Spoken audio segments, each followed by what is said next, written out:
In this video, we're going to talk about how to do regression and correlation.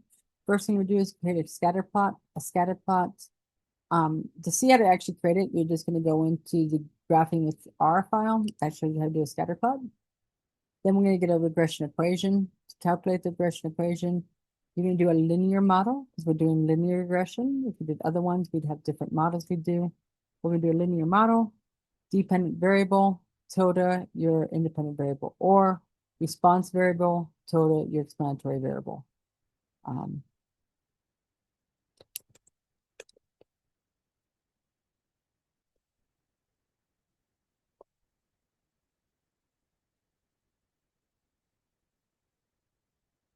so I find that better to use response and explanatory because that's kind of the wording we're using. So we'll go with that. Response and then explanatory.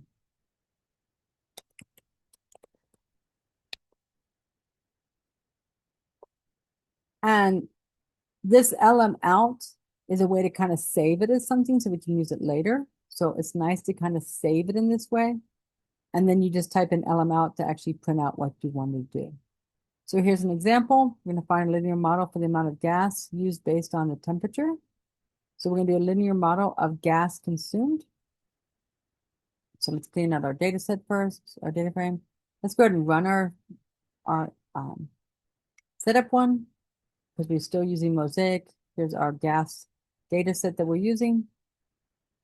I can see that my response variable is gas consumed and my explanatory variable is the temperature. And then my data set is called gas. Here I've run my linear model. It tells me I'm running my linear model. My formula is gas consumed related to temperature using the data set gas. It's telling me my coefficients. Here is my intercept, and here is my slope. So I can now write my equation as gas consumed is my intercept plus my slope, but my slope is negative in this case, so minus my slope times temperature. Those are my two variables I work with. If I want to plot the linear model on the scatter plot, you would first do your GF underscore point to do that, your response variable and your explanatory variable, your data set, and then whatever title you want. And then, so there's that piping symbol again. We're going to do GF underscore LM, your response variable, tilde explanatory variable, and data equals data set. You actually don't need that. You can actually do it without typing that again. It will actually just pipe it into there. And then you can plot it and see what happens.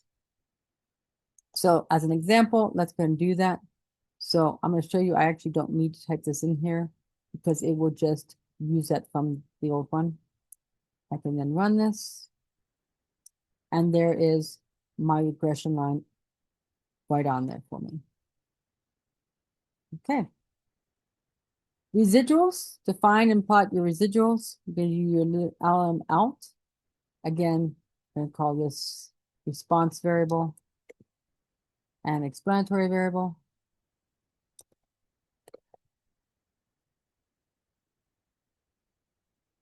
And then your residuals on your LM out. This calculates the residuals.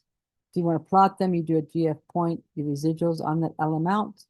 And then, oh yeah, sorry about that. And based on your independent variable and data equals data set. This plots the residual against the independent variable. If you want to also do a GF underscore horizontal line, it will draw an intercept for you. So at the end of this line, you could actually put the piping symbol, and then it will draw this with it. So to find this, we're going to do our LM out, LM gas consumed, tilde temperature, data equals gas, the residuals. So we created this LM out. We then did the residuals. We then do our GF point on my residuals on those LM outs. And then the temperature and data is equal to gas. Title is, and then we want to also plot this GF underscore line. So I'll go ahead and run this. Here's all my residuals. So here's all my residuals that calculated. Based on that, this is how different the value is from what I measured to what I was on the line when I calculated. So that's what those residuals represent. And then here's my graph. I can see my residual points all over the place. There's no great relationship going here. And this horizontal line just lets me see that axis. So I can see kind of, are they really all over the place?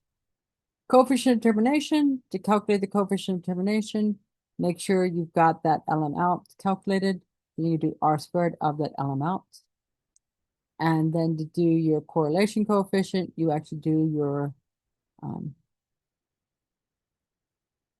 oh, this is an example of doing that. Calculate the correlation coefficient, the coefficient of determination.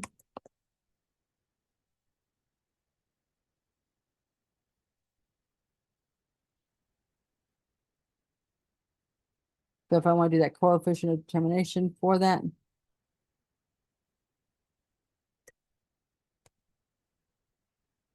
then I can run this one and it will run it on that LM out and come up with that coefficient of determination. Correlation coefficient, to calculate the correlation coefficient, you do the core of, again, your response variable and your explanatory variable.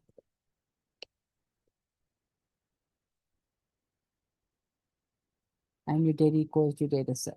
So as an example for the correlation coefficient, there's your correlation coefficient and you get your sum.